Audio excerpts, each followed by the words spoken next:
Hey guys, hello anh em, chào anh em đã cùng quay trở lại với video tiếp theo của mình. Lần trước bọn mình đã lột xác từ cái phần khuôn của nó ra. Đó, và hiện tại chiếc xe nó đang có cái phần body trông như thế này. Bọn mình đã cần phải sử dụng đến một số phần hệ thống khung ra đó bên trong để giữ định hình cái phần khuôn này. Và ngày hôm nay như anh em có thể thấy hiện tại đây, mình đang có thể là ngồi lên chiếc xe này rồi. Thì hôm trước cái phần độ dày trước các búa chiron này nó khá là mỏng, nhưng mà anh em mình đã gia cố thêm một vài lớp nữa để cho cái độ dày của nó được cứng cáp hơn, tránh được những cái tác động ngoại lực sau này từ phía bên ngoài. Và bây giờ thì mình sẽ cần phải xử lý lại những cái phần chi tiết thừa này. Khi mà mình gia cố cái phần bề mặt bên trong thì nó có dư ra một chút những cái chi tiết này. Đấy, thì bây giờ mình sẽ cần phải cắt gọt nó đi. Đây, nói chung cũng khá là nhiều những cái chi tiết thừa mà mình sẽ cần phải xử lý. Và sau đó thì mình sẽ cần phải xử lý thêm những cái phần bề mặt của chiếc xe này. Thì khi mà bọn mình đúc khuôn ấy, nó có một số cái lỗi nhỏ ấy, thì bây giờ bọn mình sẽ cần phải xử lý lại nhá. Đây, một cái lỗi nhỏ này. Và đây. Nói chung là cũng khá là nhiều những cái chi tiết lỗi nhỏ tầm bằng đầu ngón tay mà anh em mình sẽ cần phải xử lý. Nếu mà bọn mình xử lý đẹp ấy thì khi mà cái sản phẩm nó hoàn thiện thì nó sẽ được trau chuốt và cái độ bóng bẩy nó sẽ cao hơn mọi người nhé.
Và bây giờ thì mình sẽ cần phải xử lý lại những cái lỗi nhỏ ở đây.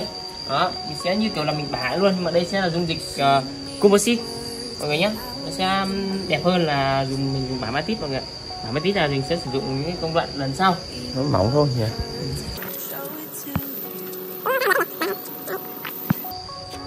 Nói chung là hiện tại thì mình sẽ cần phải sử dụng những cái composite này trước. Còn đâu về cái phần bả matit thì mình sẽ cho những cái công đoạn lần sau. Và cái công đoạn bả matit sẽ là cái công đoạn gần như là cuối cùng để tạo cái phần bề mặt cho chiếc xe này.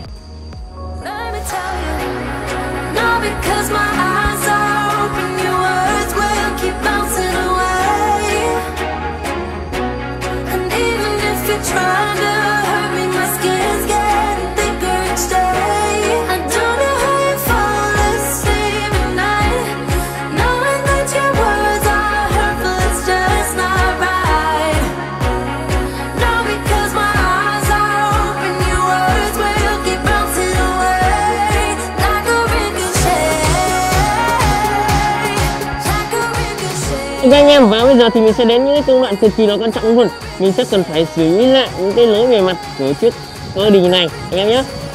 Đó, như anh em thấy này, những cái vị trí này là nó bị thấp hơn so với bề mặt bình thường, nên là mình đã khoanh tròn vào và mình đánh dấu trừ vào đây, tức là nghĩa là nó âm ở đây anh em ạ. Đấy, mình sẽ đẩy lên cho cao cao chút. Đó, vị trí này cũng bị vậy này. Đấy, nói chung là cũng sẽ có rất nhiều vị trí mình cần phải xử lý nhé. Mày đi rất nhiều luôn.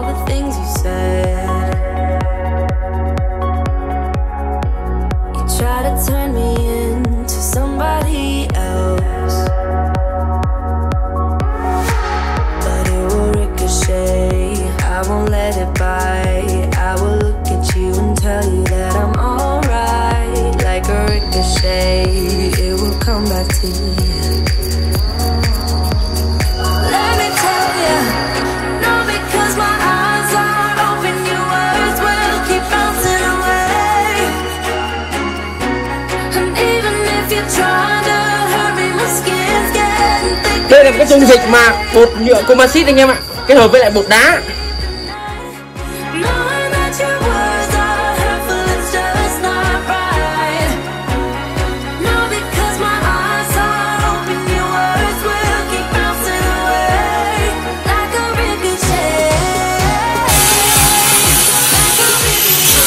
Trông thì nó khá là vất vả anh em ạ, nhưng mà sẽ phải cố gắng để sản phẩm nó ok nhất nhé. Đấy. Anh mài qua đi, mình sẽ hiện tại mình đứng ra bên cạnh tại vì khá là bụi.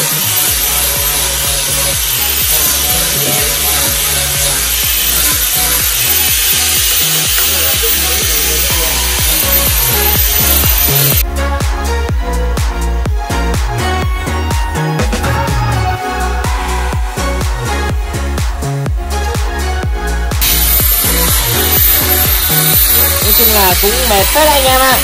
Cũng mệt á? Tao tưởng là cũng mệt. Những cái vị trí này nó cũng có một số cái lối nhỏ, nhưng mà mình sẽ cần phải xử lý thật là kỹ càng để đến khi mà cái sản phẩm mình nó hoàn thiện đấy, nó sẽ không có một chút lỗi lầm nhỏ nào anh em ạ. Đấy.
Đó anh em ạ, thì mình vừa phủ xong một cái lớp này xong đó.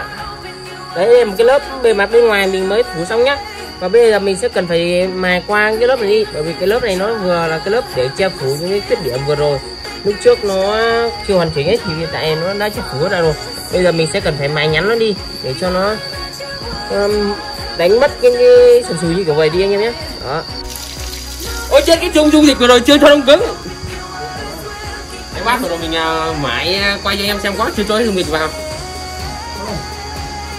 Chứ không nữa.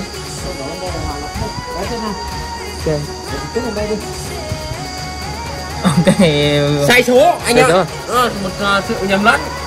Và bây giờ đấy mình sẽ cần phải dùng giấy nhám, mình trà nó đi để cho nó được phẳng nhá mọi người nhá. Nhiều anh em thắc mắc lại mà bộ làm sao không dùng máy mài. Nhiều anh em lại thắc mắc bộ làm sao không dùng máy mài ra. Máy mài chứ.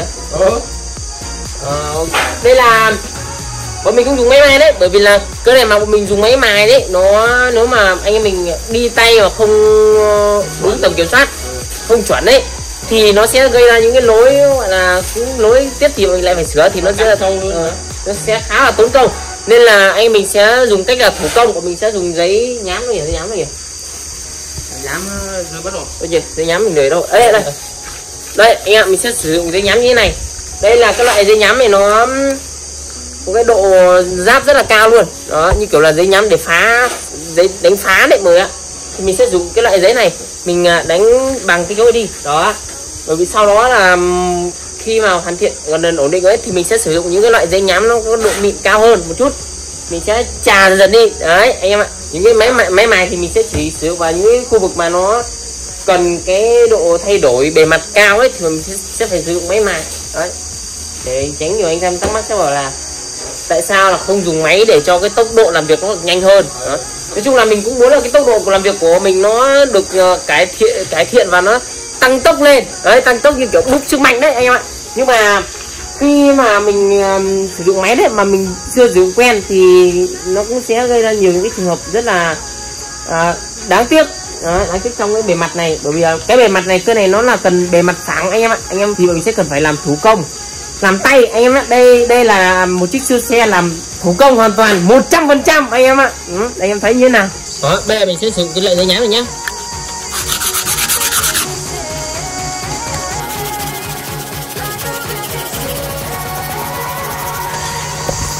Đợi chút anh em, mình cần phải đeo cái găng tay vào. Mình không muốn là tay mình khi mà đánh giáp xong nó sẽ bị kiểu bị sần tay một chút, rất là khó chịu luôn. Mình sẽ cần phải kiếm cái găng tay và mình đeo vào anh em ạ. Đó, mình sẽ cần sử dụng cái găng tay nó để bảo hộ cho cái bàn tay của mình.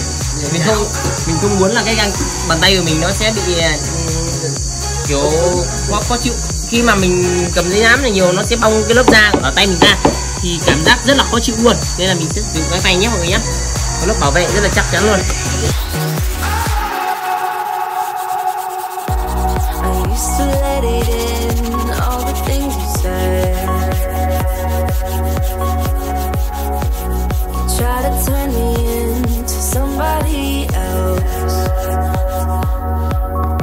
Mặc dù tuy là mài bằng cái giáp thủ công kiểu vậy nó khá là lâu luôn, nhưng mà theo mình thì chậm mà chắc anh em ạ, sẽ an toàn hơn.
Mà một mình phủ cái lớp này thì có lẽ sẽ có rất nhiều anh em sẽ thắc mắc là phủ cái lớp này lên liệu nó có dày cái bề mặt này lên không, cái bề mặt nó sẽ tăng cái độ dày lên không. Nhưng mà cái lớp này của mình chỉ là phủ một cái lớp cực kỳ là mỏng luôn mọi người nhé, cực kỳ là mỏng luôn. Nó chỉ là để cái lớp để che lại những cái hốc, những cái vị trí mà nó bị lối nhiều đi thôi đó.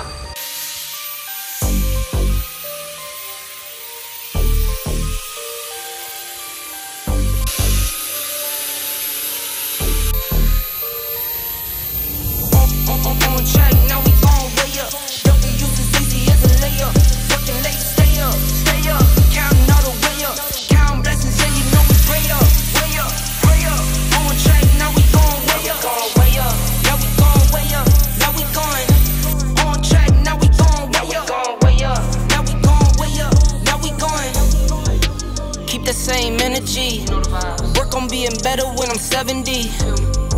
Your drip is just a water spring. You know I drip different, just the 7 seas. I deal with life different, make that limit squeeze. Went off with my style and identity. Better bounce back and get the cheddar cheese. I guess that's why they envy me. On track, now we gon' way up. W's as easy as a layup. Working late, stay up, stay up. Counting all the way up. Counting blessings, yeah, you know we pray up, way up, way up. On track, now we gon' way up, way up. Now we gon' way up, now we going. On track, now we gon' way up, way up. Now we gon' way up, now we going. I got his band like I'm Barry Bonds. Running through the money, but mình đang thêm cái phần lưng của con chiếc Bugatti này, một cái lớp không thủy tinh thôi anh em ạ.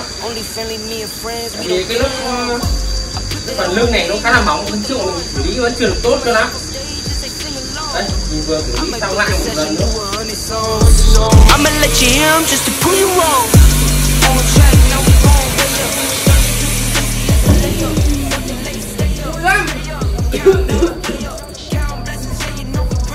Rồi, khá là bụi. Cái khẩu trang mình đang đeo này nó khá là bụi. Còn cái khẩu trang trước mình sử dụng này ấy, thì nó không có phần kính này thì vẫn bay ở mắt, gọi là vẫn chưa ổn lắm. Thì mình đặt mua thêm cái này là cái gì? Cái này cũng khá nhỉ? Khẩu trang bảo vệ.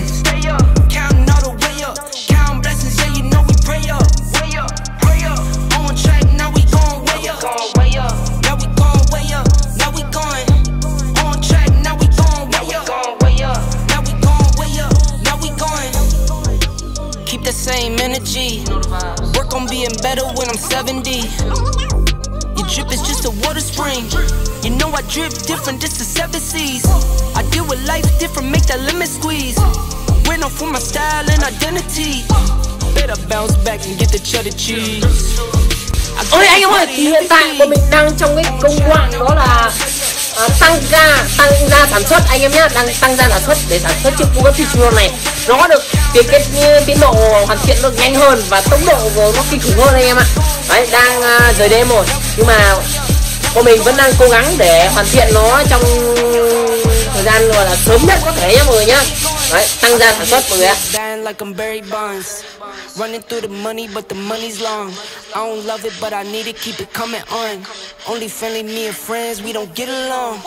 I put that on my name, that I put them on. Mình đang ngồi trên lưng chiếc Bugatti Chiron. Cứng đấy.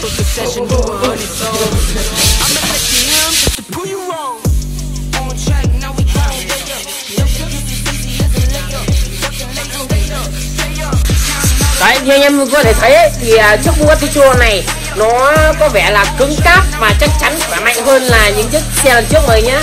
Đấy, nằm hẳn lên luôn kìa. Đấy, luôn anh ạ. Sao mày nhiều vậy hả? Mày nhiều vậy? Nhưng mà thì bề mặt nó không được đẹp, nhưng mà sẽ là xử lý chừng nào ok thôi. Đấy, hết tiền mua xà phòng rồi nhá. Tôi báo anh em tin như thế. Đây là người ta gọi là nàng tiên cá.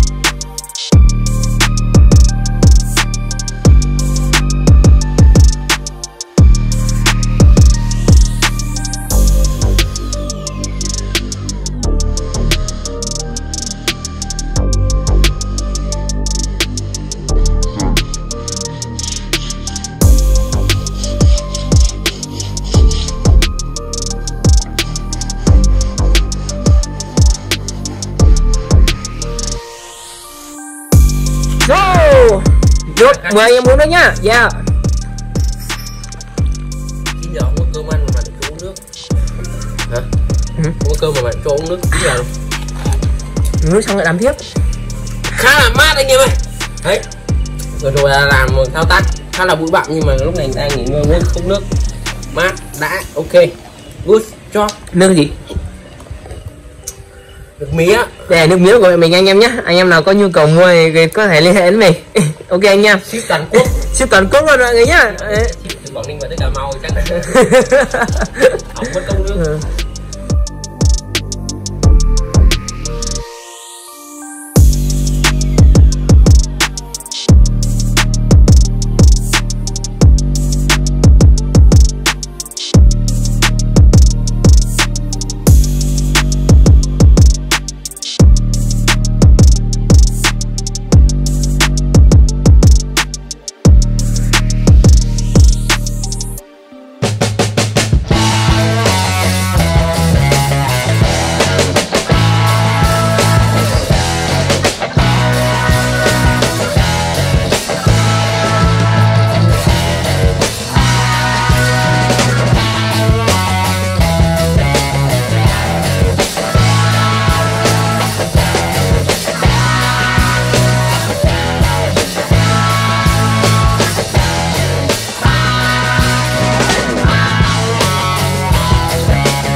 mỏi tay lắm mọi người ạ. Đấy, mình đang sử dụng cái khẩu trang y tế này, tại vì mấy thời tiết chỗ mình mấy ngày hôm nay khá là nóng, mất điện cũng liên tục.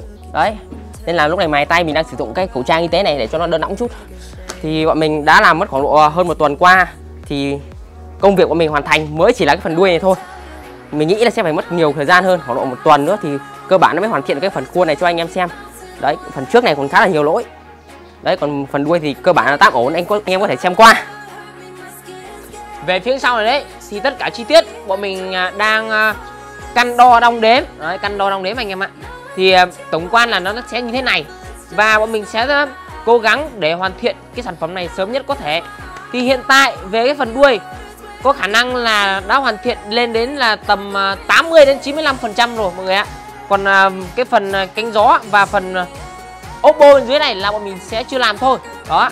Và sau đó là bọn mình sẽ tiến hành làm bên phía đằng trước kia, là phía đằng đầu này và phần nóc xe mọi người nhá. Phần nóc xe này nói chung là bọn mình đang rất là cố gắng để hoàn thiện cái sản phẩm nó nhanh nhất có thể, nhưng mà cũng khá là lâu, bởi vì là bọn mình muốn làm với cái tốc độ nó nói chung là chậm mà chắc anh em ạ, chứ mình đấy thì nói chung là chiếc Bugatti Chiron bọn mình đang tự chế này thì mới hoàn thiện cơ bản được, gọi là hoàn thiện nhất cái phần đuôi này, và độ cứng của nó cũng khá là cứng, mình có thể test luôn cho anh em xem luôn này.